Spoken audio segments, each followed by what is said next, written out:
នេះគឺជាចិន្តាឡើងភ្នំមួយនៅក្នុងចិន្តាដ៏គ្រោះថ្នាក់បំផុតនៅលើពិភពលោកវាមានទីតាំងនៅលើភ្នំដានសៀងនៅក្នុងប្រទេសចិនចិន្តាទាំងនេះត្រូវបានដាប់ចូលទៅក្នុងភ្នំមួយកាំហើយឡើងខ្ពស់ជាង300 ហ្វីតខណៈពេលដែលការឡើងនោះមិនមានអ្វីត្រូវបានកាន់នឹងដៃរបស់អ្នកនោះទេប្រសិនបើអ្នករអិលអ្នកអាចធ្លាក់ចុះក្រោមភ្លាមមកដល់បច្ចុប្បន្ននេះនៅតែមានភ្ញៀវទេសចរជាច្រើនឡើងចិន្តានេះនិងរីករាយនៅទេសភាពពីកំពូលភ្នំសូម្បីតែអ្នកស្រុកក៏លើកទំនិញធ្ងន់នៅពេលដែលឡើងចិន្តានេះប៉ុន្តែវាងាយស្រួលណាស់សម្រាប់អ្នកស្រុកដោយសារតែគាត់គឺបានឡើងចិន្តានេះជាប្រចាំហាក់បីដូចជាទម្លាប់ប្រសិនបើអ្នកមានឱកាសតើអ្នកនឹងសាកល្បងឡើងចិន្តាភ្នំនេះដែរឬទេ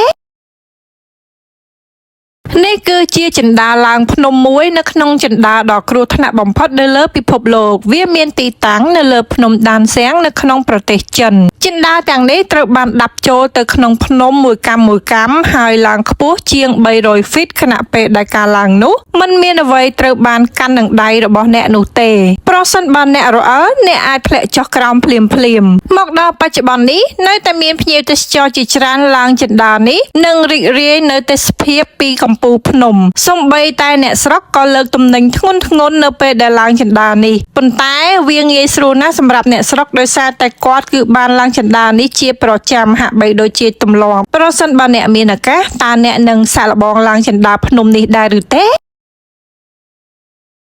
នេះគឺជាចិន្តាឡើងភ្នំមួយនៅក្នុងចិន្តាដ៏គ្រោះថ្នាក់បំផុតនៅលើពិភពលោកវាមានទីតាំងនៅលើភ្នំដានសៀងនៅក្នុងប្រទេសចិនចិន្តាទាំងនេះត្រូវបានដាប់ចូលទៅក្នុងភ្នំមួយកាំហើយឡើងខ្ពស់ជាង300 ហ្វីតខណៈពេលដែលការឡើងនោះមិនមានអ្វីត្រូវបានកាន់នឹងដៃរបស់អ្នកនោះទេប្រសិនបើអ្នករអិលអ្នកអាចធ្លាក់ចុះក្រោមភ្លាមមកដល់បច្ចុប្បន្ននេះនៅតែមានភ្ញៀវទេសចរជាច្រើនឡើងចិន្តានេះនិងរីករាយនៅទេសភាពពីកំពូលភ្នំសូម្បីតែអ្នកស្រុកក៏លើកទំនិញធ្ងន់នៅពេលដែលឡើងចិន្តានេះប៉ុន្តែវាងាយស្រួលណាស់សម្រាប់អ្នកស្រុកដោយសារតែគាត់គឺបានឡើងចិន្តានេះជាប្រចាំហាក់បីដូចជាទម្លាប់ប្រសិនបើអ្នកមានឱកាសតើអ្នកនឹងសាកល្បងឡើងចិន្តាភ្នំនេះដែរឬទេនេះគឺជាចិន្តាឡើងភ្នំមួយនៅក្នុងចិន្តាដ៏គ្រោះថ្នាក់បំផុតនៅលើពិភពលោកវាមានទីតាំងនៅលើភ្នំដានសៀងនៅក្នុងប្រទេសចិនចិន្តាទាំងនេះត្រូវបានដាប់ចូលទៅក្នុងភ្នំមួយកាំហើយឡើងខ្ពស់ជាង300 ហ្វីតខណៈពេលដែលការឡើងនោះមិនមានអ្វីត្រូវបានកាន់នឹងដៃរបស់អ្នកនោះទេប្រសិនបើអ្នករអិលអ្នកអាចធ្លាក់ចុះក្រោមភ្លាមមកដល់បច្ចុប្បន្ននេះនៅតែមានភ្ញៀវទេសចរជាច្រើនឡើងចិន្តានេះនិងរីករាយនៅទេសភាពពីកំពូលភ្នំសូម្បីតែអ្នកស្រុកក៏លើកទំនិញធ្ងន់នៅពេលដែលឡើងចិន្តានេះប៉ុន្តែវាងាយស្រួលណាស់សម្រាប់អ្នកស្រុកដោយសារតែគាត់គឺបានឡើងចិន្តានេះជាប្រចាំហាក់បីដូចជាទម្លាប់ប្រសិនបើអ្នកមានឱកាសតើអ្នកនឹងសាកល្បងឡើងចិន្តាភ្នំនេះដែរឬទេ